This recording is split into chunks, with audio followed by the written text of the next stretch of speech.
มื้อนี้จับปักต้นไม้มาเนาะเบลลาลิกเอามาโลมเริ่มต้นเกมมากับมาซอยฟาร์มแล้วก็มาซอยเวทอยู่ข้างกลางเอามักกะลำแล้วก็ย่างมาโซนนักยิงบักคิมมี่มันก็สลอกกอกนะมันสิมาเอาดอกบักเซเบอร์ก็ย่างวนไปวนมาย่านสิเฮ็ดหยังก็บ่เฮ็ดสู้ก็ย่างค้ำอยู่นี่แหละเอาเบิ่งบ่ฮู้ว่าจะเอาไผ ก็เลยแยกย้ายกันไปเติบโตตอนนี้กลับมาอยู่ข้างกลางอีเซเบอร์มันเอาเมดของเฮาก่อนเนาะว่าสิซอยเมดได้กะซอยบ่ได้ซ้ำลาเฟนนี่เฮาก็โหนมาซับหน้าบาทนึงก็ตายไปจังหวะนี้ซิวาน่าเปิดอันติลงไปซับไผบุกก็บ่ฮู้ก็เปิดอันติใส่เลยแล้วจ้ามันก็มาตีแต่กูนี่แหละบ่ให้ไปตีคนอื่นเฮาก็ซอยชีวิตเซเลนาไปได้แต่ว่าเลือดกูยังเหลือน้อยนึงเซเบอร์ก็ถูกสะท้อนตายไปเติมเลือดมาแล้วเห็นเขาเจ้าเข้ามาป่วนป่าเฮาเนาะเฮ็ดให้เฟนนี่เฮาฟาร์มยากเฮาก็เข้ามาซอยอีหยังก็ยากูเปิดฮาร์ดมาให้พันขาก่อนโลดหลังจากนั้นก็เห็นเซเบอร์เลือดน้อยคอยกระแลนเข้าไปตบสกิล2ใส่ซิวาน่าก็เข้ามาแจมคิดว่ากูสิตายบ่แต่สุดท้ายกูก็ตายเพราะว่ามันมีอันติและเมดกูเอิ้นอยากมากระโยนสกิลสะไพบุบ่ถึงจะคนเกิดใหม่แล้วมาโซนเต่าบัดนี้สู่ใครแต่ว่าแฟนนี่เฮาญาติเต่าได้แล้วจังหวะนี้กูก็เปิดอันติใส่เลยจ้า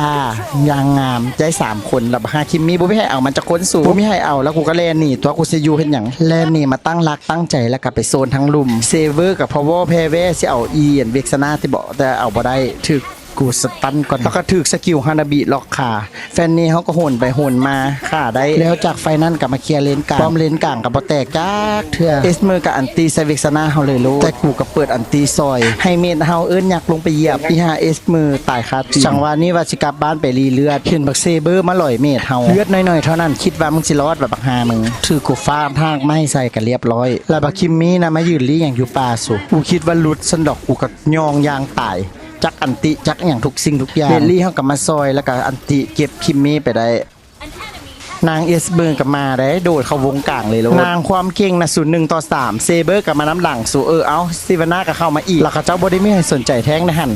ทีมเฮาก็ตายเบิดเลยและจังหวะนี้ไผก็คิดว่ากูต้องตายแต่เสียใจหลายๆเด้อกูมีมนต์นะพุทธังบังตาธรรมังบังตาเอสเมอร์กับอันติเข้ามาว่าสิเก็บใครได้พุทตัวปะเก่งๆดีเลือดแล้วก็มามีประเด็นกันต่ออยู่ทั้งกลางอีกเอสเมอร์เนี่ยมันคิดว่ามันมีเลือดเป็นล้านแต่ประสบความมั่นถูกทีมกูลุมโซมจ้าแล้วก็ตายไปจังหวะนี้กูก็ยืนครึ่งให้ทีมเนาะสิเข้าสิออกสิเข้าสิออกเข้าแล้วอยู่ในป้อมเบิดเว้ยแล้วก็ถูกสกิลของอีฮาฮานาบิอีทันใครแต่ว่าแฟนนี้บินไปบินมาตัดหัวกับเจ้าได้แล้วก็สนาไฟนี้หลังจากนั้นก็ได้รอดแล้วก็เข้ามาดันทั้งลุมเอ็ดมือบ่สนหน้าสนหลังเข้ามาในวงติดแล้วก็ต้องส่งกลับบอลไปแบบงามๆจังหวะนี้กูฟิกเข้าไปใส่อันติเลยจ้าเซเบอร์เห็นอย่างบ่ได้ตายไปซื่อๆแล้วเฮาก็ชนะจบแบบสวยงามนะทุกคน